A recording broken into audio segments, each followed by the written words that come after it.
2026 சட்டமன்ற தேர்தல் உச்சக்கட்ட பரபரப்பு நோக்கி போயிட்டு இருக்குன்னு சொல்லணும். இந்த எலெக்ஷன் வந்து மற்ற எலெக்ஷன் மாதிரி எல்லாமே ரொம்ப ஸ்பெஷலாவே இருக்க போகுது. இந்த எலெக்ஷன்ல எந்த கட்சி வின் பண்ணுவாங்கன்றதெல்லாம் பார்க்கறதுக்கு முன்னாடி இந்த எலெக்ஷன் வந்து மற்ற எலெக்ஷன் மாதிரி இல்லாம வந்து ஒரு தமிழ்நாட்டில் ஒரு வரலாறு காணாத எலெக்ஷனாக இருக்க போகுது சொல்லலாம். அப்படி ஏன் இந்த எலெக்ஷன் வந்து வரலாறு காணாத எலெக்ஷனா இருக்க போகுது அப்படின்றத இந்த வீடியோ நம்ம பார்க்க போறோம். ஸோ அது எலெக்ஷனை பார்க்கறது முன்னாடி நீங்க டேக்கர் பை சேனல் சப்ஸ்கிரைப் பண்ணி வச்சுக்கோங்க. அப்படின்னா தான் விளாக் இருந்தாலும் சரி, ரியாக்ஷன் வீடியோவும் சரி, டெக்னிக்கல் வீடியோ சரி, இந்த மாதிரி வந்து ஆர்ட் கண்டென்ட் சரி, எல்லா கண்டென்ட் வந்து சிங்கிள் யூடியூப் சேனல்ல வந்து சரி. ஓகேங்களா? ஸோ வாங்க வீடியோக்குள்ள போகலாம்.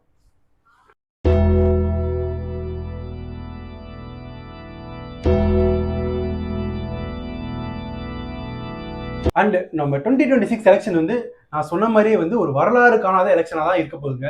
ஏன்னா வந்து நம்ம கடைசி 50 வருஷமா நம்ம தமிழ்நாடு எலெக்ஷனை நீங்க எடுத்து பார்த்துட்டீங்கன்னா வந்து வெறும் இருமுனை போட்டியா மட்டும் தான் இருந்துருந்துச்சு. ஒன்று திராவிட முன்னேற்ற கழகம் வெற்றி பெறுவாங்க, இல்லைன்னா அண்ணா திராவிட முன்னேற்ற கழகம்ன்ற ஏடிஎம்கே வந்து வின் பண்ணுவாங்க. ஓகேங்களா? இதுதான் நம்ம லாஸ்ட் ஒரு 50 வருஷமா நம்மளுக்கு தெரிஞ்சு நம்ம வந்து பார்த்துட்டு இருக்கோம். அதுக்கு முன்னாடி வந்து காங்கிரஸ் வின் பண்ணியிருந்தாங்க. காங்கிரஸை வந்து முறியடிச்சு ஃபர்ஸ்ட் வின் பண்ணது திராவிட முன்னேற்ற கழகம்ன்ற டிஎம்கே தான்.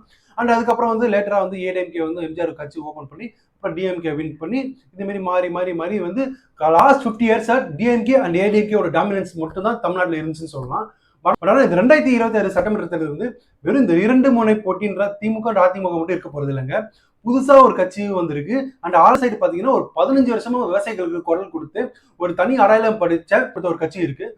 ஸோ இந்த 2 கட்சி இருக்கனால வந்து இந்த வாட்டி 2026 சட்டமன்ற தேர்தல் வந்து ஒரு 2 முனை போட்டியா வந்து கண்டிப்பா இருக்க போறது இல்லைங்க. அதை நீங்க பார்க்க தான் போறீங்க. ஸோ வந்து இந்த 4 கட்சி சொல்லியிருக்கல, ஒன்று வந்து திமுக, இன்னொன்று அதிமுக, அண்ட் வந்து நம்ம விஜய் சார் தமிழக வெற்றி கழகம், அண்ட் வந்து நாம் தமிழர் கட்சி. ஸோ இந்த 4 கட்சியுமே வந்து இந்த வாட்டி வந்து 234 சீட்ஸுக்கு வந்து போட்டிடுறாங்க. இதுல வந்து திமுக அதிமுக வந்து கூட்டணி கட்சிகளோட சேர்ந்து போட்டிடுறாங்க. தாவேகவும் நாம் தமிழர் கட்சியும் வந்து தனித்து நின்று 234 தொகுதியிலும் போட்டிடுறாங்க. ஸோ வந்து இந்த எலெக்ஷன் வந்து கொஞ்சம் இன்ட்ரெஸ்டிங்கா இருக்குன்னு சொல்லலாம்.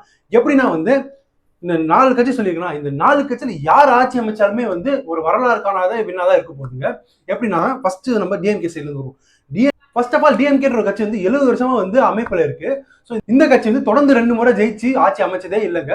ஸோ இந்த வாட்டி வந்து ஸ்டாலின் சார் வந்து ஜெயிச்சாருன்னா தொடர்ந்து கன்சிக்யூட்டிவா 2 டைம் வின் பண்ண முதல் திமுக தலைவர் என்ற பெருமை வந்து நம்ம ஸ்டாலின் சாருக்கு சேர போகுது. ஸோ நெக்ஸ்ட் வந்து ஏடிஎம்கே பொறுத்த வரையும் வந்து இந்த கட்சி ஒரு 50 வருஷம் பழமையான கட்சியா இருந்தாலுமே வந்து இதுவரையிலும் எம்ஜிஆர் ஜெயலலிதா தவிர்த்து வந்து யாருமே மக்களால் தேர்ந்தெடுக்கப்பட்ட முதல்வரா அமைஞ்சது இல்லை. ஸோ இந்த பேருமே இல்லாம வந்து அதிமுக கூட்டணி வந்து 2வது முறையா வந்து பொது தேர்தல் சந்திக்கிறாங்க.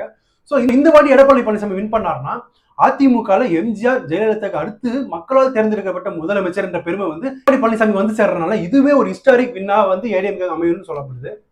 ஸோ இந்த டிஎம்கே ஏடிஎம்கே தவிர்த்து தமிழக வெற்றி கழகம் என்ற டிவிகே வந்து ஆட்சி அமைச்சதுன்னா இது வச்சு ஆரம்பிச்சு முதல் தேர்தலில் வின் பண்ணி தமிழ்நாட்டில் ஒரு வரலாறு படைச்சிட்டாங்கன்னு தான் சொல்லி ஆகணும். தமிழக வெற்றி கழகம் வின் பண்ணிட்டாங்கன்னா ஸோ இதுவே ஒரு ஹிஸ்டாரிக் வின்னா தான் இருக்க போகுது. அண்ட் வந்து சீமான் சாரோட நாம் தமிழர் கட்சி, இந்த கட்சி வந்து ஒரு 15 வருஷமா வந்து திமுக அண்ட் அதிமுக ஐகேன்ஸா குரல் கொடுத்த ஒரு கட்சி. ஆனால் ரீசெண்டா கட்சி வின் பண்ணாங்கன்னா திராவிட கட்சிகளுக்கு அடுத்து வந்து வின் பண்ண முதல் கட்சின்ற பெருமை வந்து நாம் தமிழர் கட்சிக்கு சேரும். 4 கட்சியில வந்து யார் ஜெயிச்சாலுமே இது ஒரு ஹிஸ்டாரிக் வின்னா இருக்க போறதுனால வந்து இந்த ஒரு 2026 சட்டமன்ற தேர்தல் வந்து ஒரு வரலாறு காணாத ஒரு எலெக்ஷனா இருக்குதுன்னு தான் நான் இந்த வீடியோ சொல்ல வந்தேன். ஸோ இந்த 2026 வின் ப்ரெடிக்ஷன், இந்த 4 கட்சியோட வின் ப்ரெடிக்ஷன் அவங்களோட பிளஸ் மைனஸ் நம்ம பார்த்துடலாமா? ஃபர்ஸ்ட் டிஎம்கே பிளஸ் என்னன்னா big development in city side, metropolitan side சொல்லலாம். எக்ஸாம்பிள் வந்து சென்னை, கோயம்புத்தூர், திருச்சி, மதுரை, இந்த மாதிரி வந்து மெட்ரோபாலிட்டன் சிட்டிஸ்லாம் இருக்குல்ல, அங்கே வந்து வெல் டெவலப்னே சொல்லலாம். எக்ஸாம்பிள் வந்து நம்ம சென்னை எடுத்துக்கோங்க, கத்திப்பாரா வந்து அர்பன் ஸ்கொயர் கொண்டு வந்துட்டாங்க. கத்திப்பாரா பிரிட்ஜாக இருக்கட்டும், உங்களுக்கு சேப்பாக்கில் வந்து ஓப்பனே பண்ண ஸ்டாண்டை வந்து இடிச்சுட்டு புதுசாக ஸ்டாண்டு கட்டினதாக இருக்கட்டும், மெட்ரோ ரயில் திட்டத்தை கொண்டு வந்ததாக இருக்கட்டும், அது வந்து ஏஷியாலே மிகப்பெரிய பஸ் ஸ்டாண்டாக இருக்கட்டும், இது மாதிரி ஏகப்பட்ட இன்ஃப்ராஸ்ட்ரக்சர், ஏகப்பட்ட டெவலப்மெண்ட் வந்து சிட்டி சைடில் வந்து கொண்டு வந்தது வந்து டிஎம்கே ஒரு கீனே சொல்லலாம். நெக்ஸ்ட் டிஎம்கே ஒரு ப்ளஸ் பாயிண்ட் என்னன்னா உமன்ஸ், தமிழ்நாடு உமன்ஸ் தான் சொல்லி ஆகணும். லாஸ்ட் 5 இயர்ஸ்ல டிஎம்கே வந்து உமன்ஸ்க்காக கொண்ட ஸ்கீம் வந்து ஏகப்பட்ட உமன்ஸ்க்கு வந்து பயனடைஞ்சு சொல்லலாம். எக்ஸாம்பிள் வந்து 1000 ரூபாய் இல்லத்தரசிக்கு கொடுக்குற அந்த ஸ்கீமா இருக்கட்டும், அதுக்கப்புறம் வந்து மகளிர் விடியல் பயணம், இந்த ஃப்ரீ பஸ் இருக்குல்ல, இந்த 2 ஸ்கீம் மூலமா வந்து ஏகப்பட்ட உமன்ஸ்க்கு வந்து டிஎம்கே ஒரு ஃபேவரா அமைஞ்சு சொல்லலாம். ஸோ இந்த 2 மேஜர் பாயிண்ட்ஸை வச்சு தான் 2026 எலெக்ஷன் வந்து டிஎம்கே ஃபேஸ் பண்ண போறாங்க.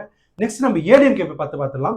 ஏடிஎம்கே ப்ளஸ் என்னன்னா இந்த ரூரல் சைடு, இந்த அக்ரிகல்ச்சர் சைட்லாம் இருக்குல்ல, ஸோ அந்த சைட்லாம் வந்து ஏகப்பட்ட பேர் வந்து நம்ம வந்து ஏடிஎம்கே வந்து ப்ரிஃபர் பண்ணி பார்ப்போம். ஏன்னா வந்து நம்ம எடப்பாடி பழனிசாமி ஒரு பேசிக்கலி ஒரு வந்து விவசாயினால வந்து இவர் ஆட்சிக்கு வந்தாருன்னா வந்து விவசாயத்துக்கு ஏகப்பட்ட நல்ல இது வந்து செய்வாருன்ட்டு நம்பிக்கை.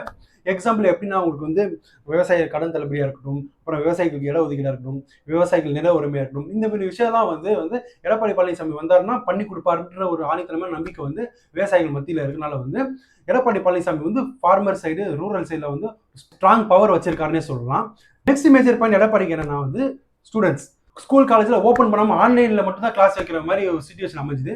ஸோ அதனால வந்து இவங்களால வந்து எக்ஸாம் வந்து நேரம் எழுத முடியாது, ஆன்லைனில் தான் எழுதி ஆகணுன்ற ஒரு சுச்சுவேஷனால வந்து ஆன்லைனில் எழுதினாலும் வந்து எப்படி நம்ம நம்புறது ஒழுங்காக எழுதுவாங்கன்ற அந்த ஒரு காரணத்துக்கு வந்து ஆல் பாஸ் போட்டு விட்டனால வந்து எல்லா யங்ஸ்டர்ஸ்க்கும் அந்த ஸ்டூடெண்ட்ஸ்க்கும் வந்து இவர் வந்து எஸ்பெஷலி இந்த கோவிட்ல வந்து பாஸ் ஆன ஸ்டூடெண்ட்ஸ்க்கு வந்து ஒரு ஹீரோவே தெரியுது. ஸோ அதனால வந்து எடப்பாடிக்கு வந்து இந்த ஸ்டூடெண்ட்ஸ்ன்ற வந்து ஓட்டு வந்து கண்டிப்பாக வந்து ஒரு கேரண்டிடாக உருணுலாம். அண்ட் வந்து டிஎம்கே கம்பேர் பண்ணால் வந்து உங்கள் ஸ்டடீஸ் ரிலேட்டடான ஸ்கீம்ஸ்லாம் வந்து ஏடிஎம்கே பீரியட்ல வந்து நிறைய கொண்டு வந்திருக்காங்கன்னு சொல்லலாம். எக்ஸாம்பிள் வந்து உங்களுக்கு புதுசாக வந்து இப்போ கோர்ஸ் இருக்கட்டும், எல்லாம் தமிழ்நாடுக்குள்ள கொண்டு வந்ததாக இருக்கட்டும், அண்ட் வந்து உங்களுக்கு ஸ்காலர்ஷிப் ஸ்கீம் இருக்குல்ல, அது வந்து இன்க்ரீஸ் பண்ணி கொடுத்ததாக இருக்கட்டும், எல்லாமே வந்து ஏடிஎம்கே பீரியட் வந்து டிஎம்கே பீரியட் பெட்டராக படிச்சு சொல்லலாம். ஸோ 2 மேஜர் பாயிண்ட்ஸை வச்சு தான் இந்த 2026 எலெக்ஷன் வந்து ஏடிஎம்கே வந்து ஃபேஸ் பண்ண போறாங்கன்னு சொல்லலாம். நெக்ஸ்ட் வந்து டிவிக்கு ஃபர்ஸ்ட் மேஜர் பாயிண்ட் என்னன்னா நம்ம தளபதி விஜய் சாரோட ரசிகர் பலம் தான் சொல்லி ஆகணும். இவருக்கு இருக்க ரசிகர் பலம் வந்து தமிழ் சினிமாவில் வேற யாருக்கா இருக்கான்னு கேட்டீங்கன்னா கண்டிப்பாக இல்லைன்னு தான் சொல்லணும். ஏன்னா வந்து இவர் 6 வயசுலேருந்து 60 வயசுல எல்லா ஜென்ரேஷன் ஆடியன்ஸ் வந்து இவர் கையில் இருக்கனால வந்து இது சாதாரண ஆடியன்ஸ் இருந்து ஹார்ட் கோர் ஆடியன்ஸ் இருக்கனால வந்து இவர் வந்தால் தமிழ்நாடுக்கு ஏதோ பண்ணுவாருன்ற ஒரு ஆணித்தனமே நம்பிக்கையும் வந்து இவரோட ஆடியன்ஸ் இருக்கனால வந்து இவரோட ரசிகர் எல்லாருமே ஓட்டரா மாறுன்ற ஒரு ஆணித்தனமான நம்பிக்கை விஜய் சாருக்கும் தமிழக வெற்றி கழகமும் இருக்கு. விஜய் சாரோட ரசிகர் பலம் தான் டிவிக்கோட வின்னிங் பர்சன்டேஜ் வந்து மேஜர் ரோல் பிளே பண்ண போதுன்னு சொல்லலாம். இன்ஃபேக்ட் அந்த ரசிகர் பலத்தை வச்சு தான் நம்ம புதுசா ஒரு கட்சியே ஓபன் பண்ணலான்ற ஒரு நம்பிக்கையா வந்துச்சுன்னு சொல்லலாம். டிவிக்கோட செகண்ட் பிளஸ் பாயிண்ட் வந்து first time voters, youngsters, students இந்த மூணுத்தோட பலமும் வந்து டிவிக்கு வந்து மற்ற கட்சியோட நல்லாவே இருக்குன்னு சொல்லலாம். எக்ஸாம்பிள் வந்து நீங்க ஒரு சோசியல் மீடியா ட்ரெண்டிங்கா இருக்கட்டும், ஒரு சோசியல் மீடியாவில் லைக்ஸா இருக்கட்டும், எல்லாமே வந்து மற்ற கட்சியை கம்பேர் பண்ணால் டிவிக்கு அதிகமாக வரும். அதுக்கு காரணம் வந்து யங்ஸ்டர்ஸோட டாமினன்ஸ் வந்து சோஷியல் மீடியா அதிகமாக இருக்கிற காரணத்தினால வந்து டிவிக்கோட போஸ்ட்டோ இல்லை டிவிக்கோட ரீல்ஸோ வந்து ஈஸியாக ட்ரெண்ட் ஆயிடுது. அதுக்கு காரணம் வந்து அந்த யங்ஸ்டர்ஸ் தான் சொல்லி ஆகும். அண்ட் கண்டிப்பாக வந்து 18 வயசுலேருந்து 30 வயசுக்குள்ள இருக்கவங்க வந்து 80% வந்து டிவிக்கோட ஓட்டர்ஸ் தான் இருக்கான்னு கண்டிப்பாக நம்ம எழுதி கொடுத்துடலாம். எக்ஸாம்பிள் நிறைய பேர் வந்து அப்ராட்ல இருந்து வந்து ஃப்ளைட் டிக்கெட்ல எடுத்து தமிழ்நாடுக்கு வந்துட்டுலாம் பார்த்துருக்கோம்.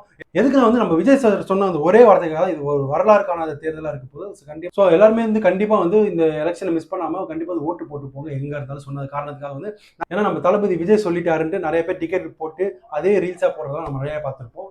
ஸோ ஏகப்பட்ட youngsters, students and first time voters புள்ளி இருக்கனால வந்து டிவிக்கு வந்து இது மிகப்பெரிய பலமாக அமையுது. அண்ட் லாஸ்ட் வந்து நாம் தமிழர் கட்சியோட ஃபர்ஸ்ட் மேஜர் பாயிண்ட் என்னன்னா இவங்க வந்து எந்த கொள்கையும் திராவிட கொள்கையை வந்து பயன்படுத்தாம தனி கொள்கையை வந்து உருவாக்கி தமிழ்நாட்டை தெரிய வைக்கணுன்றதுக்காக பண்ற போராட்டம் தான் இவருக்கு ஃபர்ஸ்ட் மேஜர் பாயிண்ட் சொல்லி ஆகும். எக்ஸாம்பிள் எப்படின்னா தமிழ்நாடு தனி நாடாக கொண்டு வரணும்னு சொல்றாரு. தமிழ்நாடை வந்து உலக தரத்துல வந்து எல்லா மருத்துவத்தையும் கொண்டு வருவேன், மின் உற்பத்தி பண்ணுவேன், எல்லாமே வந்து தமிழ்நாடு வந்து ஃபாரின் லெவலுக்கு ஏற்ற மாதிரி கொண்டு வருவேன்னு சொல்லியிருக்காரு. தமிழை வந்து தனியாக பிரித்து தமிழ்நாடு தனி நாடாக கொண்டு வரணும்னு சொல்ற அந்த கட்ஸ்லாம் வந்து நம்ம சீமான் சாருக்கு மட்டும் தான் இருக்கும். அண்ட் செகண்ட் மேஜர் பாயிண்ட் வந்து நிறைய யங்ஸ்டர்ஸ் எக்ஸாம்பிள் படித்த யங்ஸ்டர்ஸ்லாம் வந்து 50-60 வருஷமா வந்து திராவிட கட்சிகளை ஆட்சி அமைச்சு நம்ம பார்த்துட்டோம். புதுசாக யாராவது ஒருத்தர் வரட்டும், புதுசாக ஒருத்தர் குரல் கொடுத்துரு, இவருக்கு ஒரு வாய்ப்பு கொடுப்போம். தமிழுக்காக இவ்வளோ பேசுறாரு, தமிழுக்காக மூச்சா நிற்கிறாரு. 5 வருஷமா உங்களுக்கு 3 எலெக்ஷன்ல வந்து தொடர்ந்து கத்தி தோத்து போய் வந்து எந்த கட்சியிலும் கூட்டணி வைக்காம வந்து காசுக்கு விலை போகாம வந்து இன்னும் தனித்து நின்று 234 தொகுதி தனித்து நின்று அது ஈக்குவாலிட்டி எப்படின்னா 234 சீட் இருக்குன்னா அதுல 118 சீட்டு ஆண்களுக்கு, 118 சீட்டு பெண்களுக்குன்னு ஈக்குவலா பிரிச்சு கொடுக்குறதா வந்து இந்த விஷயத்திலே வந்து இவர் வந்து எந்த ஒரு இதுக்கும் வந்து பாகுபாடு பார்க்காம வந்து எல்லாத்துக்கும் ஈக்குவலா சரிசமமா கொடுப்பாருன்னு ஒரு நம்பிக்கை கொடுக்குறதுனால வந்து இவருக்கு வந்து ஏகப்பட்ட யங்ஸ்டர்ஸ் ஆதரவு இருக்குன்னு சொல்லலாம். அந்த சாதாரண யங்ஸ்டர் ஆதரவு நான் வாயில சொல்லலைங்க. அவர் 2021 எலெக்ஷன்ல அவர் எடுத்த பர்சன்டேஜ் நீங்க பார்த்தாலே தெரிஞ்சிடும். 3வது கட்சியா வந்து அதிக பர்சன்டேஜ் வாக்கு வந்து இவர் வாங்கினாரு. எக்ஸாம்பிள் 8% ஓட்டு, அதாவது 36 லட்சம் ஓட்டு வந்து வாங்கியிருக்காரு. அது ஏகப்பட்ட யங்ஸ்டர்ஸ் ஓட்டு தான் சொல்றாங்க. ஓட்டை பார்த்துட்டு நிறைய கட்சிகள் வந்து காசு கொடுத்து விலைக்கு நாம் தமிழர் கட்சி வாங்குற மாதிரி நிறைய இடத்துல சொல்லியிருக்காரு. அந்த காசுக்காக தான் அந்த கட்சிக்குள்ள வந்தேன்னா எப்பயும் நான் இன்னொரு கட்சிக்குள்ள கூட்டணி வச்சு நான் வந்து காசு பார்த்துட்டு போயிருப்பேன். அதெல்லாம் இல்லாமல் நான் தமிழுக்காக உங்களுக்காக குரல் கொடுப்பேன், தமிழ் மக்களுக்காக குரல் கொடுப்பேன். இன்னமும் தொடர்ந்து 4வது முறையா வந்து தனித்து நின்று போட்டிட்டு நான் தோத்தாலும் பரவாயில்ல, ஆனா வந்து நான் தனித்தனே நிற்பேன், என் கொள்கையை நான் மாத்திக்க மாட்டேன்ட்டு இன்னும் குரல் கொடுத்துட்டு இருக்காரு. ஸோ இந்த 4 கட்சியோட பிளஸும் பார்த்துட்டோம். இந்த 4 கட்சியுமே யார் ஜெயிச்சாலுமே ஒரு ஹிஸ்டாரிக் வின்னா தான் இந்த எலெக்ஷன் இருக்க போகுது. ஸோ இந்த 4 கட்சியில் நீங்கள் எந்த கட்சிக்கு ஓட்டு போடுறீங்கன்னு மறக்காம கமெண்ட் பண்ணுங்க. And Tucker Boys channel subscribe பண்ணிச்சுக்கோங்க. அப்படி நிறைய கண்டென்ட் முடிச்சு.